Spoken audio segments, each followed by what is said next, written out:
प्रयत्न करून सुद्धा भक्त प्रल्हादाला काही केल्यानं होत नव्हतं.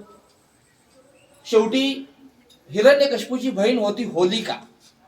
त्या होलिकाला काय वरदान होतं ब्रह्मदेवाचं, तुला अग्नीमध्ये बसल्यानंतर सुद्धा मरण येणार नाही. आता अग्नीमध्ये बसल्यानंतर मरण येणार नाही तिनं सांगितलं की, हिरण्यकशिपूला सांगितलं, दादा की मी ह्याला माझ्या मांडीवरती घेऊन बसते अग्नीमध्ये, आणि अग्नीमध्ये बसल्यानंतर ह्याला अग्नी जाळून टाकेल, कारण मला ब्रह्मदेवाचं वरदान आहे की मला अग्नीपासून मरण येणार नाही.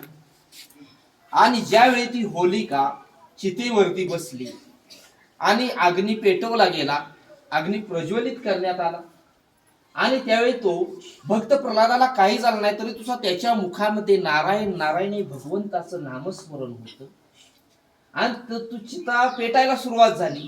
होलिकाला अग्नी पेटवायला सुरुवात केली. होलिकानं ब्रह्मदेवाला प्रश्न केला की आता मीच जळायला लागलेले आहे होळीमध्ये, कारण का? तर ब्रह्मदेव प्रकट झाले, म्हणाले, मी तुला वरदान दिलेलं होतं तुझं रक्षण करण्यासाठी, दुसऱ्याला मारण्यासाठी नाही. म्हणून तू आज ती संपूर्ण अग्नी तुला जळून भस्म करते. आणि ती होलिका त्या अग्नीमध्ये जळून भस्म झाली. म्हणजे एक वाईट विचाराची त्या ठिकाणी होळी झाली. ती होलिका जळून भस्म झाल्यामुळे तेव्हापासून आपल्या भारतामध्ये होळी हा सण मोठ्या उत्साहानं साजरा करतात.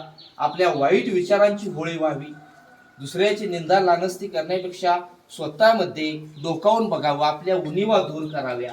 ह्यातूनच मला सांगायचं आहे, आपल्या वाईट विचारांची होळी व्हावी, एक चांगली विचार आपल्यामध्ये उगम व्हावा, हीच ईश्वरचरणी प्रार्थना करू.